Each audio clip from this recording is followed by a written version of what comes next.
Okay. Yes Devi Prasad గారు, ఎందుకు issue అవుతుంది ఎన్టీఆర్ విగ్రహం? ఖమ్మంలో పువ్వాడ అజయ్ ఆవిష్కరించినప్పుడు ఎందుకు ఇష్యూ కాలేదు అప్పుడు అధికారంలో ఉన్నప్పుడు? అన్మ్యూట్ చేయండి సార్, అన్మ్యూట్ చేయండి. భరత్ గారు నమస్కారం. నమస్తే సార్, చెప్పండి. ప్యానెల్లో ఉన్న మిత్రులకు నమస్కారం.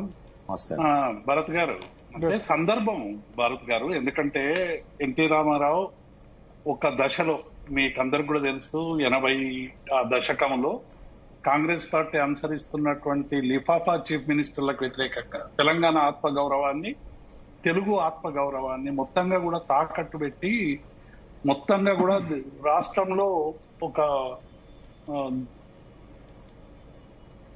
పాలన చేస్తా ఉన్నదని కాంగ్రెస్ కు వ్యతిరేకంగా పుట్టినటువంటి పార్టీ తెలుగుదేశం పార్టీ. అది మనకందరికి కూడా తెలిసింది.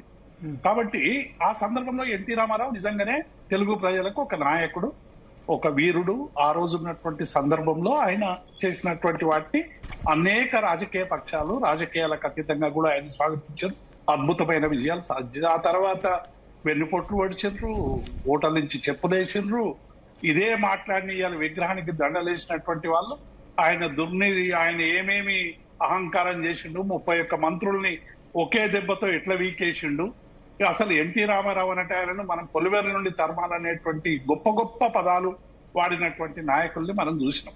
ఇవాళ ఏమైపోయిందంటే ఇవాళ దేశవ్యాప్తంగా అదే జరుగుతుంది కదా. దాన్ని చంపినటువంటి గాడ్సే గుడులు కడుతున్నట్టే ఇలా ఎన్టీ రామారావును అనేక సందర్భాల్లో రాజకీయంగా అవమానించినటువంటి వాళ్ళు, వ్యక్తిగతంగా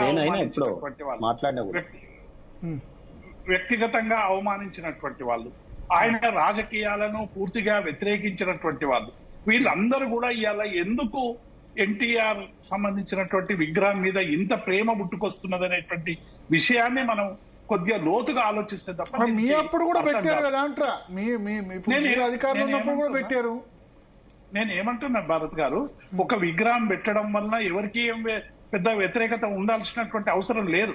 ఇప్పుడు నిజంగానే తెలంగాణ రాష్ట్ర సాధన కోసం సాధన ఉద్యమాన్ని అవహేళన చేసినటువంటి వాళ్ళు, సాధన ఉద్యమాన్ని ఎన్టీఆర్ అప్పుడు లేడు. తెలంగాణ ఉద్యమ సందర్భంగా తెలంగాణ ఒక తీవ్రమైనటువంటి ఉద్యమం జరుగుతున్నప్పుడు ఆయన లేడు, ఆయన మరణించిండు. అంతకుముందు తెలంగాణ రాష్ట్రంలో అనేక ఒక పాలకుడు అన్నప్పుడు కొన్ని మైనస్లు ఉంటాయి, కొన్ని ప్లస్లు ఉంటాయి, కొంతమంది అభిమానులు ఉంటారు, కొందరికి రాజకీయ భిక్ష దొరికింది, అనేక మంది సామాన్యులు అసెంబ్లీలో ప్రవేశించే అవకాశాలు కూడా బీసీ, ఎస్సీ, ఎస్టీ సామాజిక వర్గాలకు.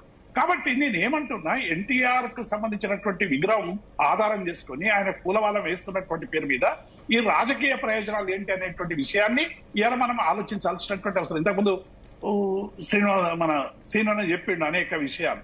నేను ఏమంటున్నా, ఇవాళ డెఫినెట్ గా తెలంగాణలో ఇవాళ అనేక రకాలైనటువంటి విషయాల మీద చర్చ జరుగుతున్నది. ఒక మూర్ఖుడేమో పాకిస్తాన్ విభజనతో పోలుస్తాడు, ఇంకొక పెద్ద చెప్పండి, మిగతా ఒక ఆయనేమో రాష్ట్ర విభజనను చీకట్లో లైట్లు ఆర్పేజ్ చేసిందని చేస్తారు, ఒక ఆయన తెలంగాణ అంటే ఇష్టపడినటువంటి మాటలు మాట్లాడతారు. ఇక రకరకాలుగా ఇవాళ తెలంగాణ అస్తిత్వం మీద రకరకాల దాడులు జరుగుతున్నటువంటి నేపథ్యాన్ని మనం చాలా స్పష్టంగా చూస్తున్నాం. కాబట్టి ఇటువంటి సందర్భంలో రెచ్చగొట్టే విధంగా గత పాలనకు సంబంధించినటువంటి అంశాలు, గత ఉమ్మడి రాష్ట్రానికి సంబంధించినటువంటి అంశాలు, ఉమ్మడి రాష్ట్రంలో జరిగినటువంటి అంశాలు కెలికి మళ్ళీ ఒక గాయం చేసే విధంగా ఇవాళ అనేక మంది అనేక రాజకీయ ప్రయోజనాల కోసం చేస్తా ఉన్నారు.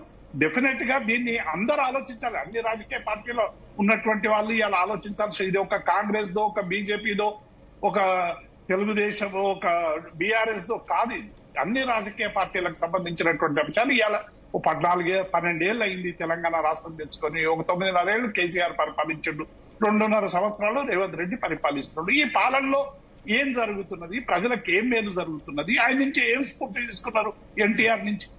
ఆయన స్ఫూర్తి, ఆయన నుంచి మేము ఈ పలానా స్ఫూర్తితో ముందుకు పోయిన వీళ్ళే కదా తిట్టింది.